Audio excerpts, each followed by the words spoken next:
성경에 보면 왜 선악과를 먹지 말라고 했을까? 안 만들어 놓았으면 그런 일이 일어나지 않았을 건데 왜 만들어 놓으셨을까? 이런 질문을 제가 어릴 때 질문을 받고 그 질문에 대한 답을 주지 못했습니다. 지금도 제가요 잃어버리지 않습니다. 그 꼬마가 왜 그런 질문을 나에게 했고 나는 그 질문에 대해서 답을 못했을까? 이게 지금도 저는요 잊어버리지 않습니다. 그 아이 이름도 잊어버리지 않아요. 근데 그 아이가 질문을 하고 답을 못 주니까 그 얼굴을 지금도 아직도 못 봤어요.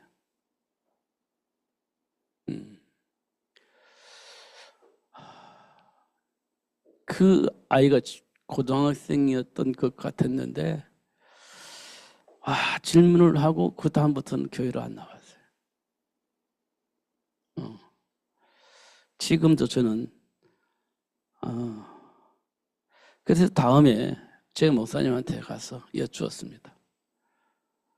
난제라고 하고 넘어갔습니다. 그래요? 그렇게 끝났습니다.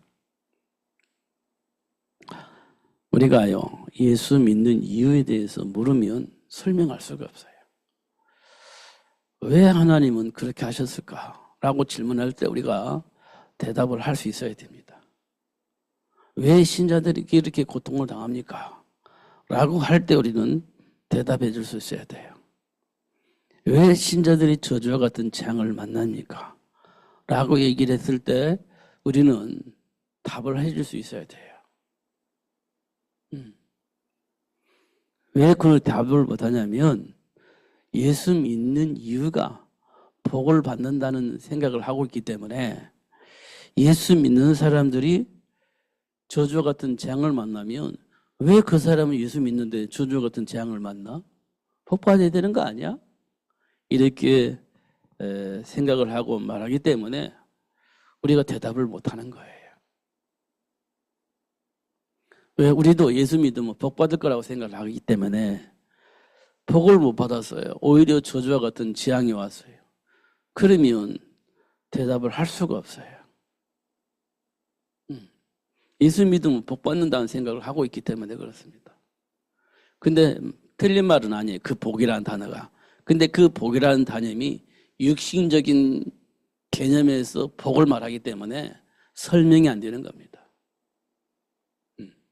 그 예수 믿는 사람은 왜 노예로 팔려나갑니까? 이유가 있잖아요. 왜 예수 믿는 사람들이 포로로 잡혀갑니까? 왜 석국이 되어져서 그렇게 살아야 됩니까? 라고 물을 때 우리는 대답해 줄 수 있어야 돼요. 그럼 우리 인생도 마찬가지예요. 노예 같은 삶을 살 수밖에 없는 이유가 있습니다. 하나님의 자녀인데 노예같이 살 수밖에 없는 살 수밖에 없는 그런 시간표가 올 수도 있습니다. 포로가 되어져서 시키는 대로 하면서 종노릇하면서 살 수밖에 없는 그런 환경이 올 수도 있습니다. 그렇다고 해서 하나님 자녀의 신분이 바뀌어지는 건 아니에요. 그러나 하나님 자녀가 그렇게 살 수밖에 없는 그런 상황이 생길 수도 있습니다. 이유가 있다니까요. 이유가. 그걸 우리는요 말해줄 수 있어야 돼요. 말해줄 수 있어야 됩니다. 결국 우리가 가지고 육신적인 생각이 잡혀 있으면 사실 아무것도 할 수가 없습니다. 하나님 자녀의 신분권세를 누릴 수가 없어요. 육신적인 생각이 잡혀 있으면 아무것도 안 돼요. 설명이 안 돼요. 그러나 우리가 하나님 앞에서 보면 충분히 설명이 돼요. 400년 동안 노예 생활을 하고 있는 이스라엘 백성들이요. 그냥 없어진 게 아니에요. 결국은 그 어마무시한 그 애굽의 모든 시스템을 무너뜨리고 하나님 나라로 회복할 수 있는 그 복을 누릴 수 있도록 하나님 축복하셨는데요. 그 이유는요, 희생제물 어린 양의 피 비밀을 발견하고 그 속에 준비되어 있는 모든 축복을 누릴 수 있도록 하기 위한 하나의 방법입니다. 다시 말하면 체질을 바꿔주시는 거예요. 정체성을 회복시켜 주는 겁니다. 그것 때문에 하나님께서 노예가 되어지게 하시기도 하고 포로가 되어지게 하시기도 하고 석국이 되어지게 하시기도 하시고 그랬습니다. 결국 세계 복음화를 향해서 우리를 이끌어 가시는 거예요. 그래서 그동안에 가지고 있는 체질들, 생각들을 싹 바꾸는 거예요. 하나님 주신 복을 누릴 수 있는 신분을 누릴 수 있도록 그렇게 바꾸기 위해서 그런 과정을, 그런 여정을 가게 하신다는 거예요. 그러니까 지금 우리가요,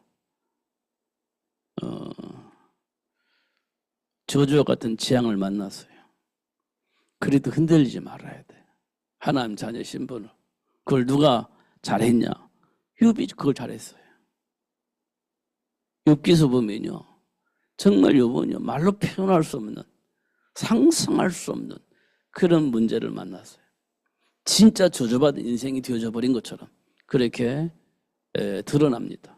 욥기 잘 읽어보면요, 욥은요, 감당할 수 없는 그 저주와 같은 재앙을 계속 물밀듯이 만나는 겁니다. 그런데도 욥이요, 하나님 앞에서 자기 정체성을 놓치지 않았어요. 욥이 마누라도 고통스러운 삶을 살고 있는 욥을 보면서 너무 애통한 마음으로 그렇게 사는 것보다 욕하고 죽는 게 낫지 않겠습니까? 그게 생명 부지하고 사는 것이 생명 부지하고 사는 게 아니에요. 그냥 죽는 게 낫겠습니다. 이게 욥의 아내의 말이잖아요. 그럼 욥이 얼마만큼 고통스러운 삶을 살았는지 확인할 수 있죠. 그런데 욥은요, 그런 가운데도 자기 정체성을 놓치지 않았다는 거예요. 자기 정체성을 놓치지 않았어요. 그러니까 욥은 진짜 하나님을 안 거예요. 육신적인 생각이 있는 게 아니라 진짜 하나님을 안 거예요. 그런 것도 우리가 그런 속에서 지금 나를 알아야 되고 그 속에서 하나님이 하시는 일을 우리가 진짜 봐야 됩니다.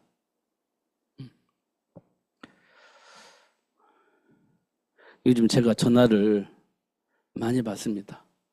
한번 전화하면 막 어떤 사람은 1시간씩 전화도 하고 그렇습니다. 왜 1시간씩 전화를 하겠습니까? 전화기 붙잡고 1시간씩 왜 전화를 하겠습니까? 그럴 만한 이유가 있기 때문에 그렇습니다. 그럴 만한 이유가 있기 때문에. 사실 하나님이 하시는 일을 하나씩 하나씩 보면 참 쉬운 일이 하나도 없는 것 같아요. 쉬운 일 하나도 없어요. 보니까. 왜 없냐? 우리가 가지고 있는 감정 때문에 쉬운 일이 없어요. 우리가 가지고 있는 인간관계 때문에 쉬운 일이 하나도 없어요. 우리가 가지고 있는 상처 때문에 쉬운 일이 하나도 없습니다. 그 속에 우리가 가지고 있는 나름의 삶의 기준이 있기 때문에 쉬운 일이 없어요. 그것 제외하면 어려운 일이 없습니다. 그것이 빠지고 나면 어려운 일이 없어요. 잘 확인해 보면 빠져야 할 것이 안 빠져서 쉬운 일이 없고요. 빠지면 어려운 일이 없어요. 잘 확인해 보면. 그러니까 나름대로 모든 사람들이 자기가 가지고 있는 기준을 가지고 살다 보니 이게 어려워요. 그 어려운 일들 때문에 누군가에게는 통화를 해야 되고 누군가에게는 하소연을 해야 되잖아요. 그러다 보니까 전화가 좀 길어집니다. 그러다 보니까. 근데 오늘 본문에 보니까요, 문제가 있는 것은 당연하다는 거예요. 문제가 있는 것은 당연하다.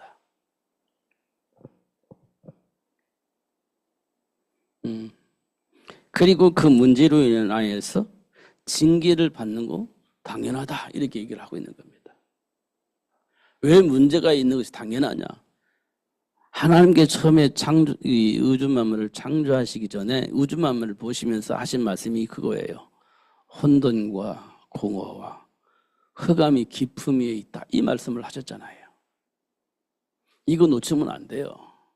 결국 이 땅은요, 혼돈하고 공허하고 흑암이 깊음 위에 있는 현장이다. 이게 우리가 살고 있는 현장 속에 있는 모습입니다. 하나님이 그렇게 보셨어요. 그래서 하나님이 그걸 정복하고 다스릴 수 있도록 하나님 우리를 창조하신 겁니다. 그걸 정복하고 다스릴 수 있도록 하나님 나라가 회복되어지게 하시려고 하나님 우리를 하나님의 형상을 창조하셨다. 이렇게 말씀을 하고 있습니다. 그런데요, 그 복을 누리지 못하면 우리에게 뭐가 와요? 그래요. 문제가 와요. 그게 우리가 살고 있는 삶의 고통입니다. 하나님은 우리에게 뭐라고 말씀하시냐? 이거를 징계 이렇게 표현했어요. 징계. 하나님이 징계하시는 것이 아니라 우리가 잘못된 선택을 하면 그 속에 있는 문제와 사건을 우리를 삼키는 거예요. 그게 우리의 고통이잖아요. 그거를 하나님은 뭐라고 말씀하냐? 징계 이렇게 이야기하셨어요. 하나님을 떠나면 반드시 우리에게 뭐가 따른다? 징계가 따른다. 이렇게 말씀을 하고 있어요. 그리고 말씀하시기를 뭐라고 하냐? 만약에 징계하지 않는다면 그는 사생자다. 이렇게 표현했어요. 사생자다. 진짜 아들은 어떻게 해요? 훈련을 시킨다는 거예요. 사랑하니까 훈련을 시킨다는 거예요. 그러면서 하시는 말씀이 징계하지 않는 아들이 있겠냐? 없다. 만약에 징계하지 않는다면 그건 사생자다. 이렇게 표현했어요. 우리 육신의 아버지도 아들에게 그렇게 하거든 하물며 하나님 아버지께서 우리에게 그렇게 하시지 않겠냐? 이렇게 말씀을 하셨습니다. 이 말은 뭘 의미하느냐면 하나님을 떠나면 어떻게 된다는 것을 우리에게 보여주고 있는 거예요. 그런데 그 사실을 알고 돌아서게 하신다는 거죠. 그게 하나님은 우리를 향한 사랑이라는 표현이에요. 그러면서 예수님께서도 우리에게 비유를 하셨어요. 그게 뭐냐면 탕자의 비유입니다. 큰 아들은 아버지 말에 순종하면서 아버지를 도와가면서 가정을 잘 꾸려나갔습니다. 그런데요, 특별하게 뭐 맛있는 거 해주고 막 칭찬해주고 그런 거 같지는 않아요.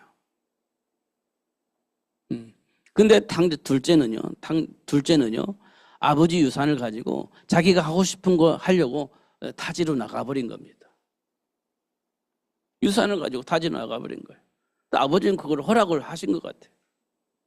그러니까 아들이 막 그거 가져가서 이렇게 살았는데 제가 어릴 때 내용은 허랑방탕 이렇게 얘기를 했어요. 허랑방탕인지 모르겠습니다만은 허랑방탕 이렇게 얘기를 했어요. 근데 성경을 자세히 보니까 허랑방탕은 아닌 것 같아요. 허랑방탕은 아닌 것 같아요. 그런데 그 아들에게 뭐가 왔냐? 그 아들이 살고 있는 그 현장에 저주 같은 기근이 임하고 막 이게 살아갈 수 있는 어떤 조건이 아니어서 이제 망해버린 겁니다. 근데 과거에는 왜 그렇게 설명했나 보니까 하나님을 떠나서 허랑방탕한 생활을 하다가 저렇게 망해버렸다 이렇게 표현하기 위해서 허랑방탕이라는 단어를 쓴 것 같아요. 그런데 성경을 보니까 그 현장에 기근이 왔어요. 먹을 것이 없는 그런 상황이 생긴 겁니다. 그래서 이제 먹을 것을 찾기 위해서 친구들을 찾아갔는데 친구들도 먹을 것이 없는데 친구가 도와줄 수 있는 게 없잖아요. 먹을 거 자기도 이 탕자가 먹을 것이 없다는 것은 그 지역에 있는 사람들도 먹을 것이 없는 거예요. 누가 주겠습니까? 줄 수가 없죠. 돼지가 먹는 쥐염 열매 먹으려고 하는데 그것도 없어요. 그렇게 되어진 겁니다. 물론 허랑방탕했는지 안 했는지 모르겠지만 그 안에는 허랑방탕이라는 단어가 없어요. 그렇게 살다가 생각이 바뀌는 겁니다. 아, 우리 아버지 집에는 먹을 것이 많은데, 종들도 먹을 것이 풍부한데, 나는 이렇게 살다가 죽는구나. 이렇게 생각이 된 겁니다. 이렇게 살다가 죽겠구나. 그러면 내가 아버지 집에 가야 되겠다.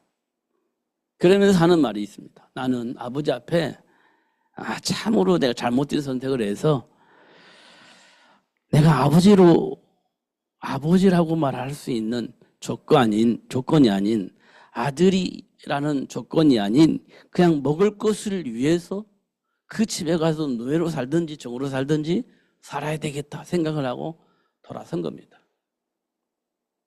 그게 탕자의 비유 내용이에요. 나는 아버지를 괴롭혔으니 아버지 자격이 없어. 근데 내가 먹고 살아야 되겠어.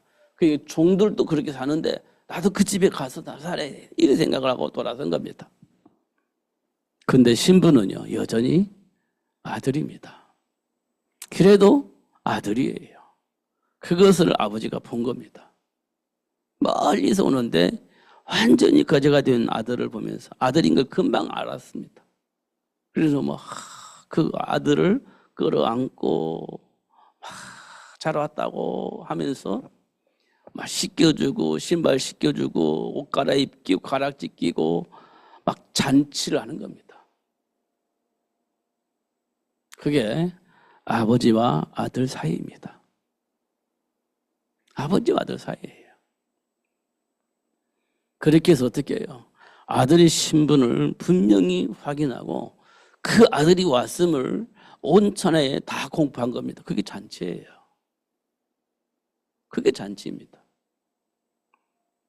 그런데 큰아들은 불만이요. 그런 자식이 왔는데 어떻게 이럴 수가 있냐. 불만입니다. 근데 내용을 보면은요, 집 나간 아들이 돌아왔잖아요. 표현대로 하면 죽은 자식 다시 돌아왔잖아요. 이보다 더 즐겁고 행복한 일은 없죠. 이렇게 표현을 하고 있습니다. 중요한 것은 아버지가 그렇게 하지 않아도 둘째 아들은 이미 마음이 정리가 됐어요. 내가 나쁜 놈이에요. 그러다가 이렇게 이꼴 당했습니다. 이게 하나님이 말씀하시는 징계입니다. 잘못된 선택을 통해서 잘못된 삶을 살았던 둘째 아들이 당하는 징계예요. 아버지는 아무것도 안 해도 돼요. 이미 다 알아버렸습니다. 오히려 잔치하고 받아들이니까 아들은 너무 좋은 거죠. 그게 해방입니다. 우리 예수 안에서 보면은요, 다 그렇습니다. 예수 안에서 보면 예수님이 십자가에 죽으셨잖아요. 근데 우리는 잘난 맛으로 막 살잖아요. 내가 원하는 대로, 내가 하고 싶은 대로 막 살잖아요. 그러다가 어느 날 저주와 같은 재앙을 만나요. 잘못 사는 게 아니라 상황이 그렇게 뒤어지는 겁니다.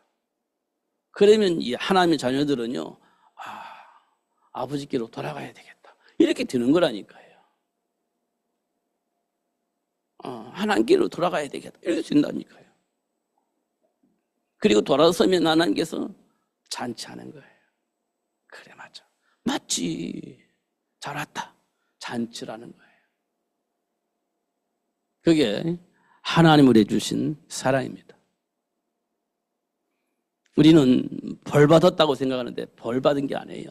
잘못된 선택을 했기 때문에 잘못된 열매가 나오는 거예요. 벌 받은 게 아니고 본래의 저주와 재앙 속에 빠져버린 겁니다. 우리가 잘못된 선택해서. 벌 받은 게 아니고 당연한 결과가 나온 거예요. 하나님이 벌 내리신 게 아니라고. 근데 우리는 하나님이 나를 벌 내리셨다 이렇게 생각을 하는 거예요. 우리가요, 사춘기 때는 좀 반항을 하잖아요. 사춘기 때는 반항하지 않습니까? 반항의 결과가요, 좋은 열매 나오나요? 절대 좋은 열매 나오지 않습니다. 그럼 우리가 벌 받았다 그런 게 아니고요, 잘못된 길을 갔기 때문에 잘못된 길로 간 그만큼의 열매가 나오는 것이지 하나님께로부터 벌 받았다 그게 아니에요. 잘못된 선택을 했기 때문에 결과가 나오는 거예요. 그러면 이제 하나님의 자녀들은요, 아, 이거 잘못된 거구나. 돌아서게 되는 겁니다. 그게 하나님 우리에게 주신 축복이에요. 이것만 알면 우리는요, 진짜 해방이 되어지고 행복하게 살 수 있습니다. 우리가 성령의 인도 받는다는 말은 하나님과 함께 동행한다는 뜻이에요. 복 받기 위해서 우리가 사는 게 아니라 하나님과 동행한다는 뜻이에요. 성령의 인도는 하나님과 동행한다는 뜻이에요. 그러면 하나님이 약속하신 복이 내 삶 속에 들어오겠죠. 하나님께로 복 받다 그런 게 아니고요. 이미 하나님은 세계를 복음할 수 있는 준비된 복이 우리 삶 속에 있는데 성령의 역사 속에 있다 보니 그 복이 내 삶 속으로 들어오는 거지.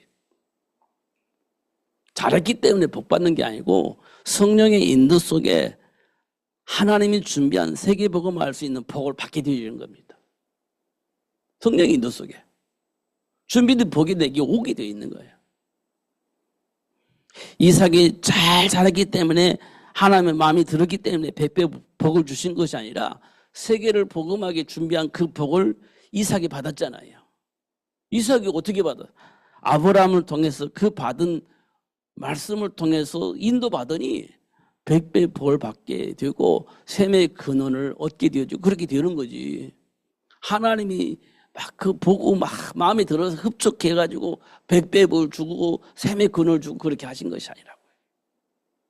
성령의 인도 속에 있으니 하나님이 원하신 그 일 때문에 준비한 그 복을 요셉이 받게 되어진 겁니다. 우리가 계속 말씀 듣는 것이 요셉이 뉴욕으로 팔려나갔습니다. 요셉이 받을 수 있는 복은 아무것도 없어요.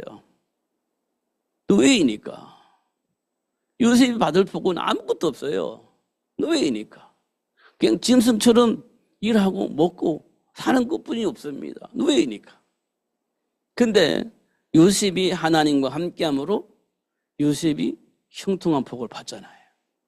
이는 하나님과 함께하면 누릴 수 있는 복이 형통의 복이에요.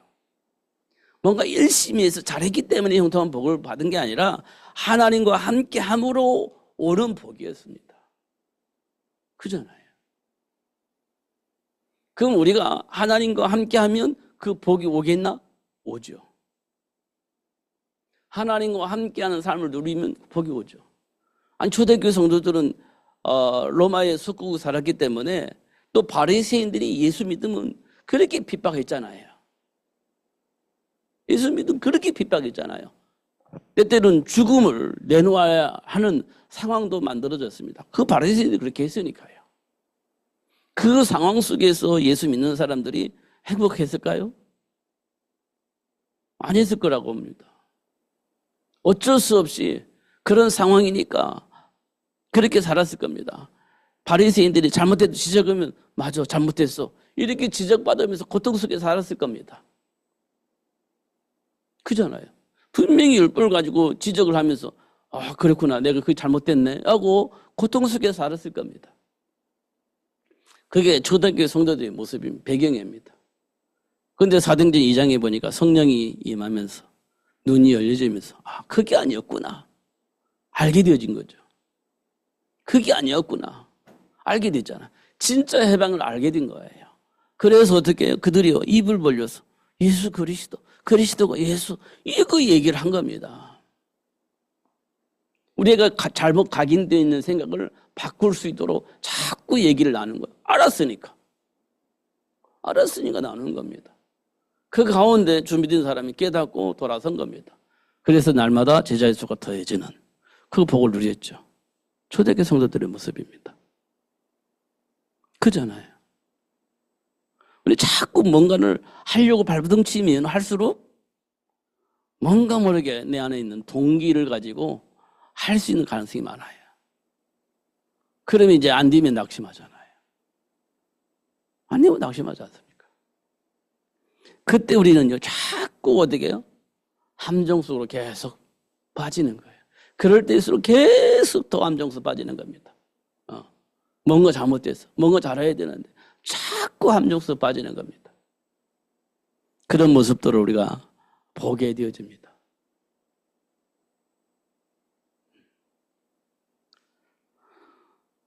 하나님은 지금 예수님을 통해서 우리를 진짜 해방시켜 주셨는데 그걸 몰라가지고 우리는 또 열심히 잘해야 돼 하고 생각을 하고 있는 모습을 볼 때 하나님께서 그건 아닌데 이렇게 생각을 하고 계실 거예요.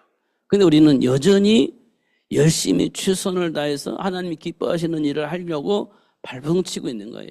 하나님 보기에는 기특하다고 보지만 한편으로는 그게 아닌데 라고 생각을 하시는 부분도 많이 있겠다 이런 생각이 되집니다. 왜냐하면 하나님 우리를 해방시켜 주셨잖아요. 묶이지 않도록 해방시켜 주셨잖아요. 진짜 자유함을 누릴 수 있도록 해방시켜 주셨잖아요. 근데 아직도 우리는 뭔가 모르게 막 뭔가 하려고 하는 거예요. 그럴 때마다 하나님은 내가 다 해결해 주었는데 해방시켜 주었는데 아직도 모르고 저렇게 묶여 있구나 이런 생각을 하실 것 같아요.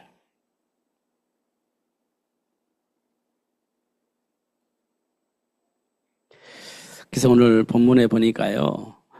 그런 것들이 전부 다 어떻게 뭐라고 말씀을 하셨냐면 과정이다 이렇게 표현했어요. 과정이다. 그래서 그걸 그 터널을 넘어서 나오다 보면 어떤 일이 벌어지냐. 연단받은 자들은 그게 표현됐어요. 연단받은 자들은 그 이제 통과를 하는 거예요. 그러면 어떻게 되냐. 의와 평강의 열매를 맺느니라 이렇게 표현되어 있어요. 의, 평강 이런 열매를 맺게 된다 이렇게 말씀을 하고 있습니다. 그러고 보니까 이스라엘 백성이 출애굽을 해서 가나안 정복까지 많은 과정이 있었잖아요. 여정이 있었잖아요. 그걸 통과하니까 어떤 사람이 됐어요? 가나안을 정복할 수 있는 사람으로 만들어졌다 이런 것들을 확인할 수 있어요. 근데 만들어졌다 이렇게 말하기보다는 뭐가 회복됐냐? 하나님을 향한 믿음이 회복됐다 이렇게 볼 수가 있습니다. 하나님을 향한 믿음, 하나님이 주신 그 말씀에 대한 믿음이 회복되었다. 광야 40년의 여정을 통해서 내 안에 있는 체질 때문에 하나님 말씀이 안 믿어지고 그래도 이렇게 해야 됩니다. 저렇게 해야 되기 합니다라는 생각이 절대 꺾이지 않았는데 40년이라는 많은 여정을 통해서 하나님을 향한 신뢰가 생겼어요. 말씀에 대한 믿음이 생겼어요. 이 말은 뭐냐면 지금 내 안에 각인되어진 이 생각을 하나님께 내려놨다는 거예요. 하나님이 내려놨다는 거예요. 내 안에 있는 동기를 내려놨다는 거예요. 하나님을 향한 신뢰가 생기니까 내 안에 있는 것들을 내려놓게 되어진 거예요. 그렇게 되어지니까 여리고성도 무너지고 그렇게 되어지니까 가나안 땅에 있는 7족속이 다 문을 치지고 하나님 나라가 가나안 땅을 정복하게 되어지는 일들이 벌어지게 되더라. 하나님을 신뢰하고 하나님의 말씀 따라가니 가나안 땅이 정복되어지더라. 이렇게 말씀을 하고 있는 겁니다. 의와 평강이 우리 삶의 열매로 이게 여호수아가 얼마나 행복했겠습니까? 가나안 땅을 정복하고 하나님 나라를 회복하기 위해서 그리스도가 올 수 있는 땅을 딱 준비하고 있을 때 여호수아가 얼마나 행복했겠습니까? 하나님 우리 주신 축복입니다. 세계는 반드시 복음화되어집니다. 지지난주에 말했던 것처럼 하나님이 우리를 창조하실 때 한 가정을 창조하셨다 제가 말씀드리겠습니다. 그 한 가정을 통해서 세계 복음화가 시작되어져 있는 겁니다. 시작되는 거예요. 그 한 가정을 통해서. 근데 창세기 3장에 보면 그 한 가정이 무너지는 것처럼 보여졌습니다. 한 가정이 무너져 버렸습니다. 와, 하나님 왜 그러시어요? 왜 만드셨어요? 왜 선악과 만드셨습니까? 안 만드셨으면 이런 일이 없었을 거 아닙니까? 이렇게 원망하는 사람들이 생길 만큼 그런 사건이 벌어진 겁니다. 그런데 하나님은요, 그 문제와 사건 때문에 그래서 하나님을 창조하셨구나라고 하는 답을 얻게 만드신 겁니다. 인격적으로 답을 얻게 하시고 인격적으로 답을 쓸 수 있도록 축복하신 거예요. 인격적이라는 말을 여러분 깊이 생각을 해야 됩니다. 하나님 우리를 로봇처럼 만든 게 아니에요. 인격자로 만든 겁니다. 스스로 인정하고 스스로 결정을 하게 만든 거예요. 답을 쓰게 만드는 겁니다. 하나님께서 아무것도 안 하는데 너 이렇게 해, 저렇게 해, 막 이렇게 답을 주고 저렇게 답을 주고 나는 아무것도 안 하는데 그렇게 답을 쓸 수 있도록 하시는 하나님이 아니시다. 스스로 판단하고 스스로 결정을 하되 하나님을 인정할 수밖에 없는 사건을 터뜨려서 하나님을 인정할 수밖에 없도록 만들어서 스스로 하나님을 인정하고 스스로 하나님 편에 서서 생각을 하도록 만드시는 분이시다. 인격적으로. 그런 부분들을 하나님은 지금 그러니까 그 한 가정을 통해서 자녀들을 통해서 계속해서 그 하나님과 동행하는 삶을 통해서 세계가 복음화되어질 수 있도록 만들어가고 계신다. 이렇게 볼 수 있습니다. 이게 한 가정이 얼마만큼 중요하냐. 세계를 복음할 수 있는 복을 누릴 수 있을 만큼 중요하다. 그 한 가지 그만큼 중요하다. 우리에게 말씀을 해주고 있는 겁니다. 그러면서 생육이 복이 어떤 복인지 생육이 복이 어떤 복인지 우리에게 확인시켜주는 겁니다. 노예 생활하고 있는 요셉에게 모세가 태어나는 것이 어떤 복인지 대를 이룰 수 없어서 하나님께 부르짖던 한나에게 사무엘이 나온다는 것이 어떤 복인지 우리가 알아야 되는 겁니다. 그러면요 우리 가정이 우리 자녀들이 얼마만큼 이 땅에 귀한 존재인지 하나님 원하시는 세계 복음화를 위해서 우리 가정이 우리 자녀들이 얼마만큼 존귀한 자인지 알 수 있게 되어지는 겁니다. 그 속에서 복음을 누려야 돼요. 그 속에서 율법주의 사고 속에서 살지 말고 복음을 누리는 삶을 살아야 되는 겁니다. 우리는 안타깝잖아요. 보여지니까. 그러니까 나도 모르게 율법주의 사고로 들어가 버립니다. 나도 모르게 안타까우니까. 그러면 되어져야 되는데 그렇게 하면 할수록 우리는 무슨 생각이냐? 불협화음이 생겨요. 하려고 하는데 불협화음이 생겨요. 잘 확인해 보면 지금 우리가 그렇게 살아왔습니다. 그렇게 해야 된다고 생각을 하니까 그래요. 틀리지는 않아요. 그런데 안 돼요. 오히려 불협화음이 생기고 오히려 분쟁이 생기고 그것 때문에 어떤 사람들 이혼도 하고 그러잖아요. 우리가 조금만 복음 안에서 생각을 하면 굉장한 중요한 답을 얻게 되어지는데 그걸 몰라서 누리지 못하고 있는 우리들의 모습을 볼 수 있습니다. 근데 하나님은 참 감사하고 또 한편으로는 안타까운 게 있습니다. 그게 뭐냐? 알면서도 기다려 주신다는 거예요. 알면서도 기다려 주신다는 거예요. 우리가 그 기다림 때문에 우리가 지금 복을 받은 거예요.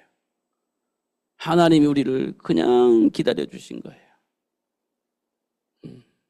그 기다림 속에 지금 우리가 여기까지 온 겁니다.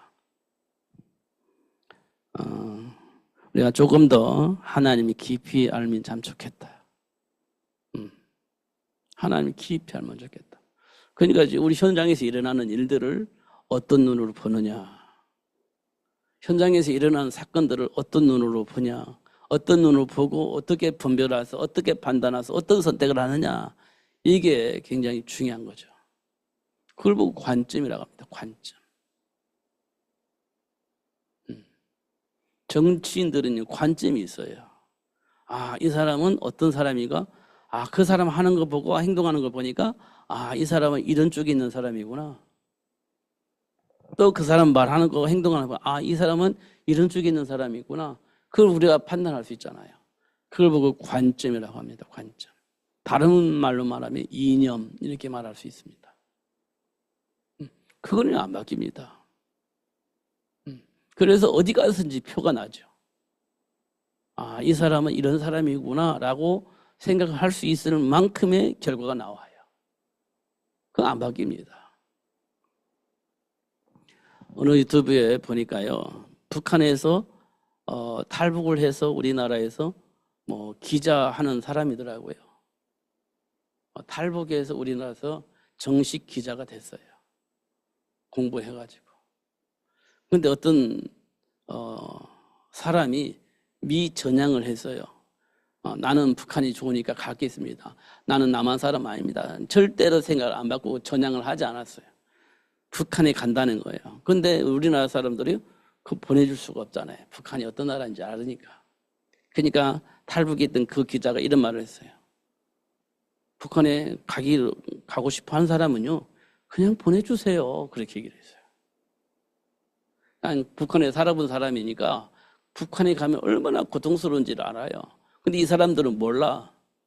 한국에서 오랜 몇십 년 동안 전향하지 않고 살다가 나이가 이제 할아버지가 돼가지고 그냥 자는 북한에 가서 죽겠다 하니까 근데 한국 사람들은 안 보내주려고 하는 거야. 그거를 보내주면 이상하니까.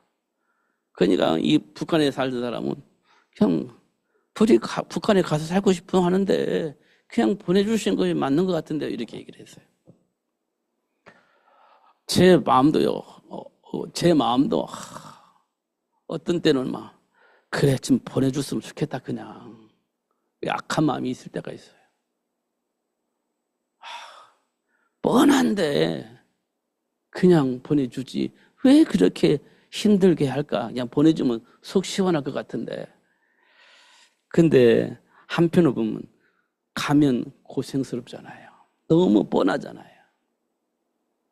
아는데 어떻게 보내줘요? 아는데 보내줄 수가 없지. 그 양면이 있는 거예요. 양면이. 야, 그렇구나. 그러니까 우리가 알면은요, 애통한 마음이 생기는 거예요. 애통하는 마음이. 성질 같으면 그래 알았어 네가 갈 길 가 이렇게 하고 싶은데 그 길을 가면 어떤 결과가 나온지를 알으니까 애통하는 마음을 붙잡고 있는 거예요. 애통하는 마음을 가지고. 그렇구나. 애통하는 자는 복이 있다고 했는데 그런 거구나. 근데 진짜 그렇습니다.